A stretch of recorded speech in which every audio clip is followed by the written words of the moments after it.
Xin mời quý vị và các bạn đến với cầu sông Hàn. Khoảng 23 giờ đến 24 giờ, khi tiếng còi tàu cất lên và cầu bắt đầu chuyển động, ai đã từng chứng kiến khoảnh khắc ấy chắc chắn sẽ không thể quên. Thời gian cầu quay phục vụ khách du lịch, từ 23 giờ đến 0 giờ các ngày thứ Bảy và Chủ nhật. Mục đích của việc xoay cầu sông Hàn là phục vụ giao thông đường thủy, khơi thông cho các tàu thuyền qua lại. Tuy nhiên, hiện nay cầu quay chỉ phục vụ khách du lịch.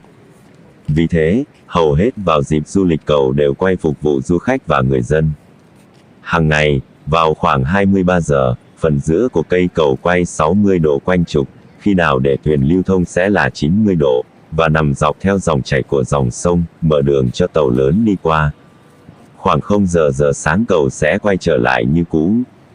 Còn nếu để phục vụ khách du lịch tham quan và trải nghiệm, thì sau 15 đến 20 phút, cầu sẽ quay trở lại.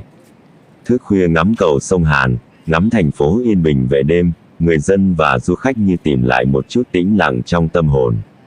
Phải chăng vì thế mà với nhiều người, chưa xem cầu sông Hàn quay nghĩa là chưa cảm nhận hết vẻ đẹp của Đà Nẵng. Cả phần giữa cầu từ từ xoay từng độ một, chậm rãi, điêu luyện, như một động tác uốn mình nhẹ nhàng của một vũ công giữa đêm. Mọi âm thanh chợt lắng xuống, chỉ còn tiếng máy quay chậm chậm và ánh mắt dõi theo từ hai bên bờ. Đây không chỉ là sự vận hành của một công trình giao thông, mà còn là một khoảnh khắc văn hóa nơi con người hòa cùng công nghệ, truyền thống và hiện đại gặp nhau. Cầu quay sông Hàn không chỉ đơn thuần là cây cầu nối hai bờ, mà còn là chứng nhân cho sự phát triển vượt bậc của Đà Nẵng từ một thành phố ven biển nhỏ bé vươn mình trở thành đô thị hiện đại, năng động. Dưới chân cầu, cuộc sống về đêm tiếp diễn, những gánh hàng, tiếng dao nhẹ, người đi dạo hóng gió, những cặp đôi tựa vào lan can ngắm dòng sông lấp lánh, tất cả cùng chứng kiến cây cầu lặng lẽ thực hiện nhiệm vụ của mình, như bao đêm trước đó.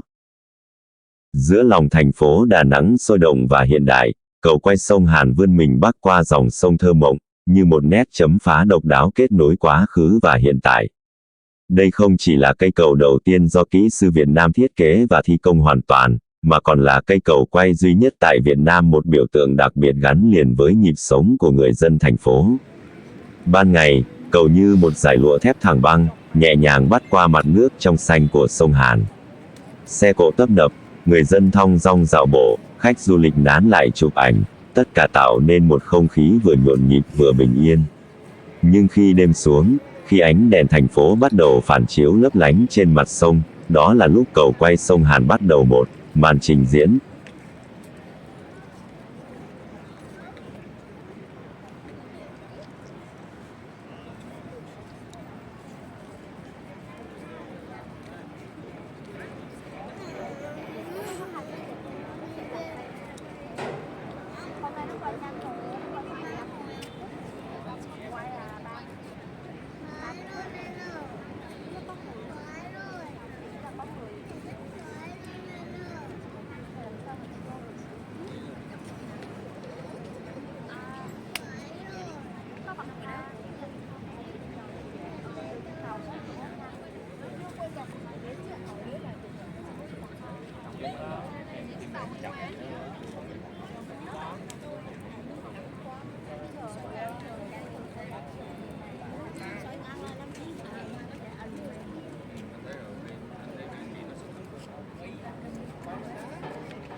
Đứng trước khoảnh khắc kỳ diệu khi dòng chảy sông Hàn hiền hòa như ngừng lại, nhường chỗ cho chiếc cầu từ từ xoay mình, du khách không khỏi trầm trồ, thích thú.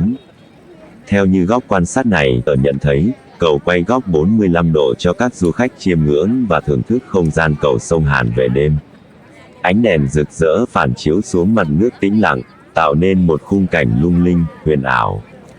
Tiếng máy móc chuyển động nhịp nhàng như bản nhạc đêm du dương, đánh thức mọi giác quan. Những ánh mắt dõi theo không rời, mọi du khách mỉm cười mãn nguyện.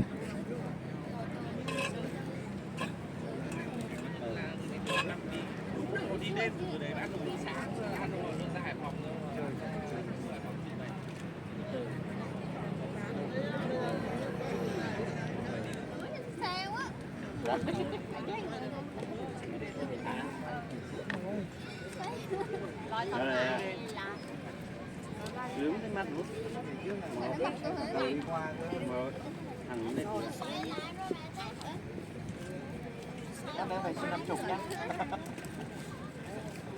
Cho tôi nhá, làm cái gì được? Thì nằm chờ không? Rồi đi mua. Quay mắt là đây mà.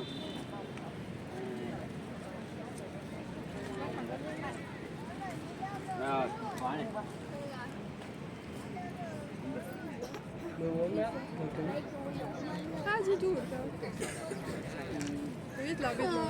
Vòng quay của cậu như vẽ nên một câu chuyện, một dấu ấn khó quên trong lòng mỗi người lữ khách.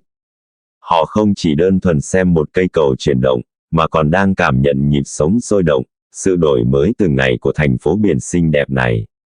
Khoảnh khắc ấy, cầu sông Hàn không chỉ là một công trình giao thông, mà đã trở thành một biểu tượng văn hóa, một niềm tự hào của người dân Đà Nẵng, và một kỷ niệm đáng nhớ trong hành trình khám phá Việt Nam của bao du khách.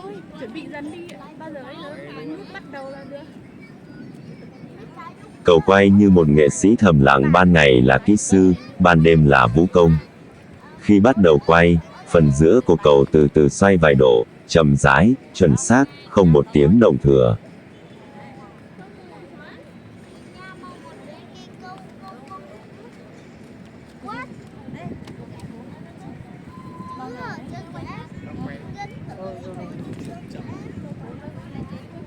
Chuẩn bị cầu bắc qua sông Hàn, Hợp Long này. Cầu quay bắc qua sông Hàn, chuẩn bị Hợp Long nào. Toàn bộ quá trình kéo dài vài phút, nhưng là vài phút đắt giá với những ai đang đứng bên bờ sông, lặng ngắm.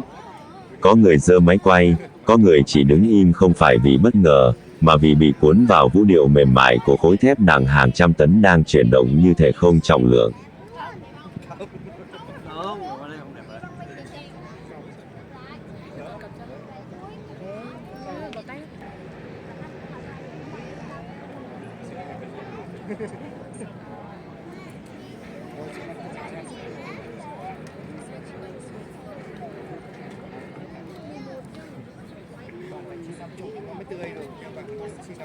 Tươi được đâu.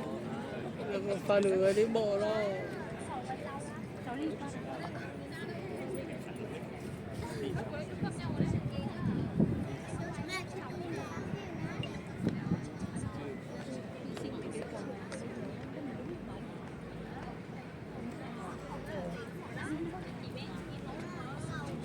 Ngồi đấy ngồi đó à?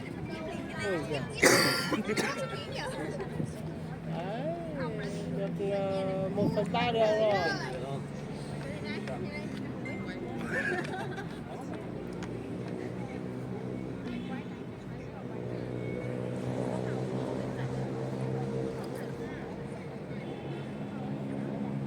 Đấy, sắp thẳng rồi. 50%.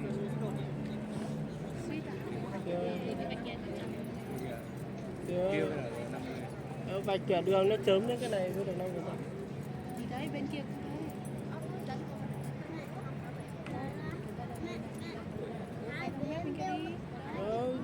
bên đây móc cầu bên kia vẫn thò lên đây. Đứng trước khoảnh khắc kỳ diệu khi dòng chảy sông Hàn hiền hòa như ngừng lại, nhường chỗ cho chiếc cầu từ từ xoay mình, du khách không khỏi trầm trồ, thích thú. Ánh đèn rực rỡ phản chiếu xuống mặt nước tĩnh lặng, tạo nên một khung cảnh lung linh, huyền ảo. Tiếng máy móc chuyển động nhịp nhàng như bản nhạc đêm du dương, đánh thức mọi giác quan. Những ánh mắt dõi theo không rời, mọi du khách mỉm cười mãn nguyện. Mỗi một vòng quay của cầu như vẽ nên một câu chuyện, một dấu ấn khó quên trong lòng mỗi người lữ khách. Họ không chỉ đơn thuần xem một cây cầu chuyển động, mà còn đang cảm nhận nhịp sống sôi động, sự đổi mới từng ngày của thành phố biển xinh đẹp này.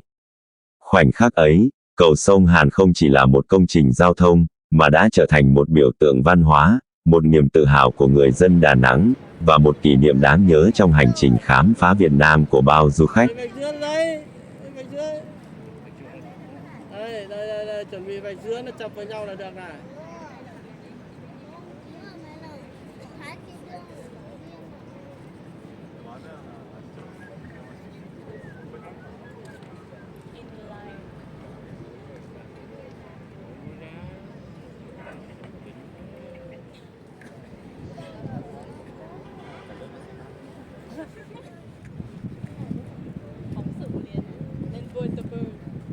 Khi cầu quay hoàn tất, phần thân cầu trở lại đúng vị trí ban đầu. Những ánh mắt vẫn còn nán lại, dõi theo từng nhịp sáng nhấp nháy trên cầu.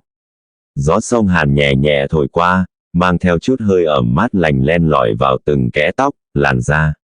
Không ai nói gì nhiều, mọi thanh âm như lùi lại phía sau, để nhường chỗ cho sự tĩnh lặng thanh tao lan tỏa. Mỗi lần cầu quay xong, cũng là lúc những dòng người đứng xem chợt nhận ra rằng mình đã sống chậm lại dù chỉ là 15, 20 phút giữa một thế giới đang quay nhanh không ngừng. Có những cặp đôi tựa vào nhau, có người lớn dẫn theo trẻ nhỏ, có du khách nước ngoài say sưa ngắm nhìn với ánh mắt thán phục.